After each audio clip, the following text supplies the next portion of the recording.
felt it again today, didn't you? That moment when someone said something small, maybe just a passing comment, maybe just a look, and it stayed with you for hours. While everyone else seemed to move on, you were still sitting with it, turning it over, feeling every edge of it. And somewhere along the way, you started to wonder if something was wrong with you. It's not the first time you've wondered that.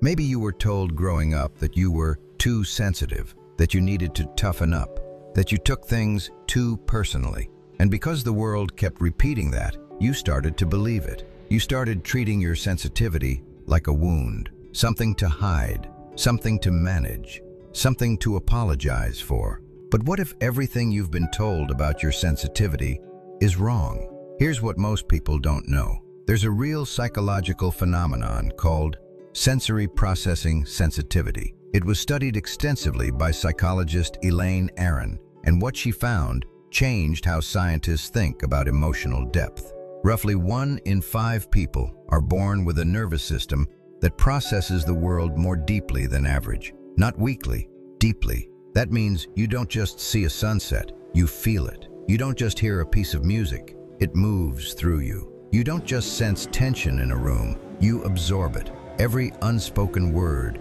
every shift in someone's energy, every crack beneath the surface of a smile.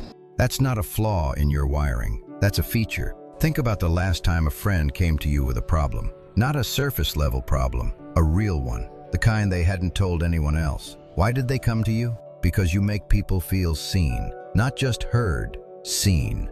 There's a difference. Hearing is passive. Seeing requires you to actually feel someone else's reality, to sit inside their experience, even for just a moment. Most people cannot do that. You do it without thinking. That's not weakness. That's one of the rarest emotional skills in the world. Pause for a second. Think about every creative person, every empathetic leader, every artist, every great teacher you've ever admired. The thing they all share, the thing that made you trust them, love their work, feel understood by them, was depth. The ability to feel things so fully that they could reflect it back to the world in a way that made you feel less alone. That depth has a cost. You know that better than anyone.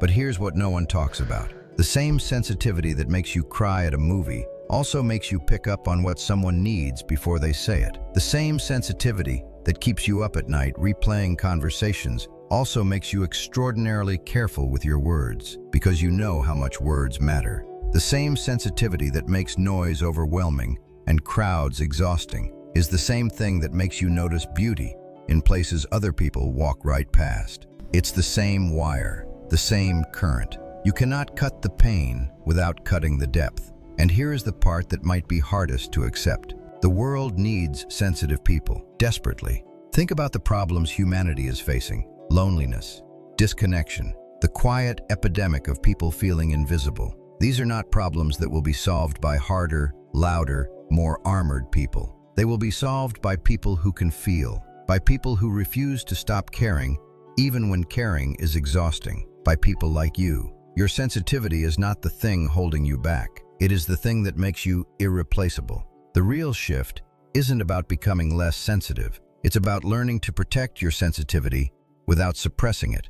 There's a difference between building walls and building boundaries. Walls keep everything out, including the good. Boundaries let you decide what you let in and when. They let you stay open without being swept away. The most powerful version of you is not a version that feels less. It's a version that has learned to trust what it feels. So the next time someone calls you too sensitive, I want you to hear something different. Here, you feel too much for people who don't feel enough. Here, you see things others have trained themselves not to see. Here, you carry something rare in a world that desperately, quietly, urgently needs it. You were never too much. You were just in rooms that were too small for what you carry. And that is not something to fix. That is something to finally, fully own. Thank you for watching.